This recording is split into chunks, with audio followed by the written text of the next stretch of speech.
Hi, Kooky Kid. Here's another great story for you today. The Lady of the Lake at Llyn Fach.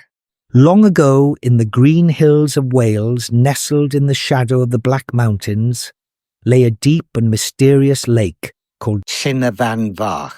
The people of the nearby village whispered stories of strange happenings on its shores, but few dared to venture too close. They spoke of a mystical being, the Lady of the Lake, a figure of beauty and enchantment, who was said to appear under the moonlit sky. One such villager was a kind-hearted young man named Llyn, often took his sheep to graze near the lake. He was an honest and hard-working farmer, though he often felt lonely up on the hills.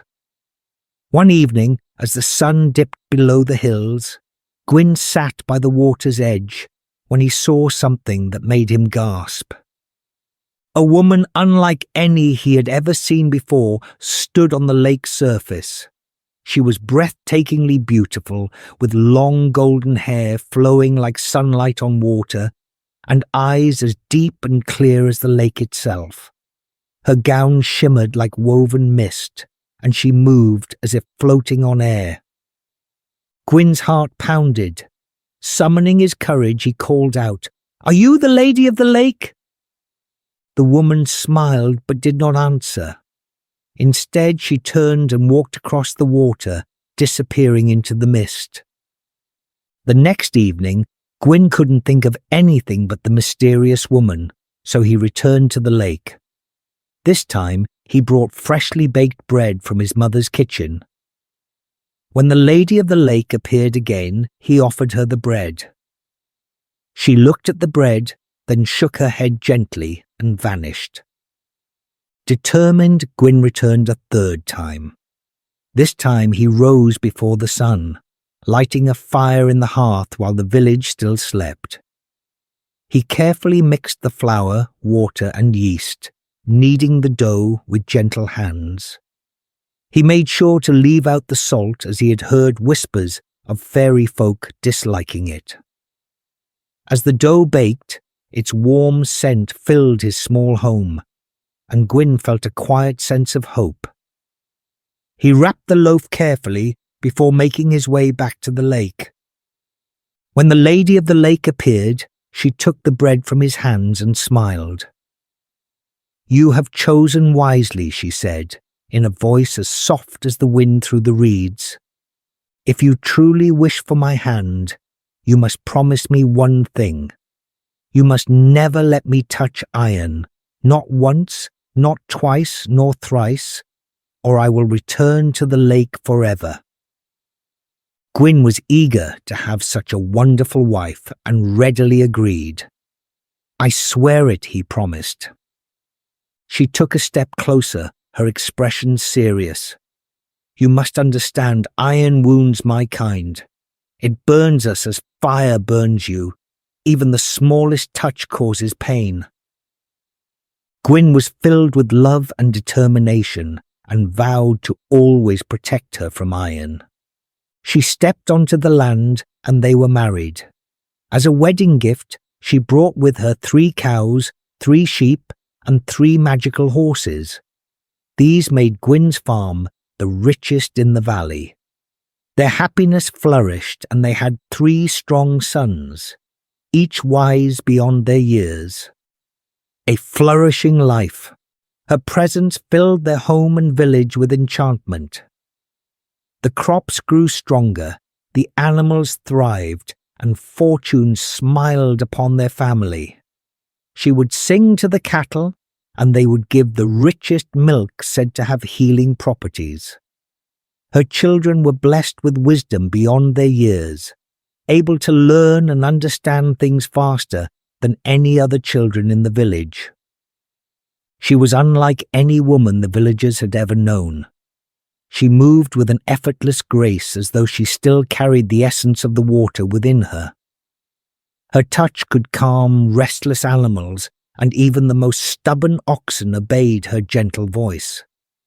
The villagers grew to trust her wisdom and regularly sought her advice. When a child fell ill or the crops withered, she always knew what to do. As the years passed, her influence in the village grew. Women would come to her, asking for remedies, and men sought her advice on when to plant their fields. She was generous with her knowledge, teaching not only her own children, but others who wished to learn the ways of healing in the land. Yet, despite her happiness, there were moments when she would gaze toward the lake with a faraway look, her eyes filled with longing. Gwyn would sometimes catch her like this and feel a pang of fear. Though he had won her love, the Lady of the Lake could never fully leave behind the waters of her home. She often walked in the hills near the lake, gathering herbs and whispering to the wind. She taught her sons the art of healing, how to mix remedies, and how to read the skies for signs of weather shifts. Her knowledge seemed endless, passed down from a time older than the village itself. Villagers often sought her wisdom, and her sons became apprentices, helping those in need. The 3 accidents. Fate, however, is not so easily outrun. The first time Gwyn broke his promise was during an autumn evening. He was in a hurry, trying to mend a broken gate before the winter storms arrived. As he handed her a tool, his hand slipped and the iron brushed her fingers. She flinched, but she said nothing and looked at Gwyn with sorrowful eyes before returning to the house. The second time, during a village festival, Gwyn playfully tapped her shoulder with the iron tip of his riding crop. He had meant it in jest, but she froze. Though she did not speak, she looked shocked. Her smile faded and she turned away, spending the rest of the evening in silence. The third and final time came on a fateful spring morning.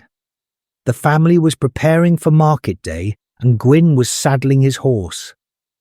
As she stood beside him, he turned to adjust the straps, and without meaning to brushed her arm with the iron buckle.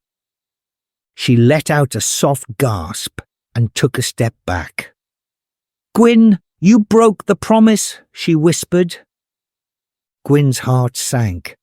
"No, it was an accident. I didn't mean to." Tears filled her eyes as she shook her head. "It does not matter. The old laws cannot be undone." The return to the lake. Before Gwyn could reach for her, she turned and ran towards the lake. He called out, begging her to stay, but she did not stop.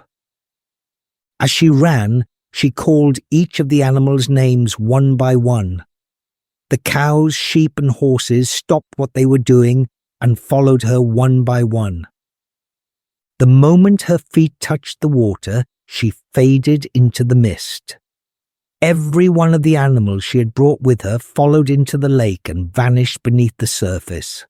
Heartbroken, Gwyn watched as his beloved disappeared, taking her magic and her gifts with her. The village mourned her loss. Even the cattle seemed restless, and the fields felt emptier without her presence. The villagers whispered of how fate had taken back its gift, and how the fairy world would never let one of its own remain among mortals forever. Yet though she was gone, she did not abandon her children. Whenever they wandered near the lake, she would appear to them, teaching them great knowledge of healing and wisdom. The 3 sons grew to be the physicians, famed across all Wales for their skills in medicine. They carried their mother's knowledge into the world, and through them, her magic never faded. A legacy that lived on. And so, the legend of the Lady of the Lake lived on, whispered in the valleys and carried by the wind across the hills, a tale of love, loss, and the echoes of an undying past.